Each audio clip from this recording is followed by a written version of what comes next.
ആന്ധ്രാപ്രദേശ് ലോക്സഭയിൽ 15ഇടത്ത് TDPയും 3ഇടത്ത് BJPയും 2ഇടത്ത് ജനസേനയും, അങ്ങനെ 15 17 3 20. ഈ NDAയുടെ 292-ൽ അത്രയും സീറ്റുകൾ ആന്ധ്രാപ്രദേശിൽ നിന്നാണ്. BJPക്ക് ഒന്നും കിട്ടില്ല എന്ന് വിചാരിച്ചിടത്ത് അവരൊരു സഖ്യമുണ്ടാക്കുന്നു.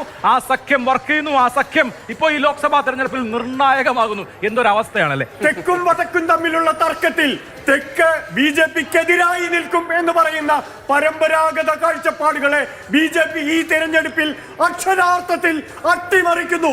ആന്ധ്രയിൽ, കേരളത്തിൽ പോലും താമര വിരിയുന്നു. അതിനപ്പുറത്ത് വോട്ട് ഷെയർ അത്രത്തോളം കൂടുമെന്നാണ് കാണാനിരിക്കുന്നത്.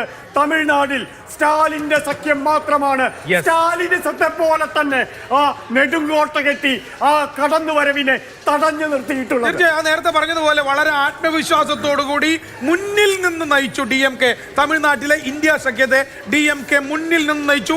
അതിന്റെ ഫലമാണ്, അതിന്റെ പോസിറ്റീവായ റിസൾട്ട് തന്നെയാണ് സ്റ്റാലിനും DMKയും ഈ ലോക്സഭാ തെരഞ്ഞെടുപ്പിലും തമിഴ്നാട് അപ്പാടെ ഇന്ത്യ സഖ്യം തൂത്തുവാരിയിരിക്കുകയാണ്. സെന്തിൽ ബാലാജി വിഷയം BJPക്ക് അവിടെ വലിയ തിരിച്ചടിയായി എന്ന വിലയിരുത്തലുകൾ ധർമ്മപുരിയിലും മാത്രമേ ലീഡുള്ളൂ. അനാലിസിസ് വന്നു തുടങ്ങി. അവിടെയാണ് പറഞ്ഞത്. ഇപ്പൊ കോയമ്പത്തൂരിൽ നിന്ന് CPM-നെ മാറ്റി DMK വരുന്നു. DMK ഒരു തരത്തിലും വിട്ടുകൊടുക്കില്ല എന്ന ഒരു നിശ്ചയദാർഢ്യമുള്ള പാർട്ടിയാണ്. അത് തമിഴ്നാട്ടിൽ പ്രൂവ് ചെയ്യുന്നു. സുൽത്താൻപൂരിൽ മേനകാ ഗാന്ധി ഇപ്പോഴും 9825 വോട്ടിന് പിന്നിൽ തന്നെ തുടരുകയാണ്. സുൽത്താൻപൂരിൽ മേനകാ ഗാന്ധി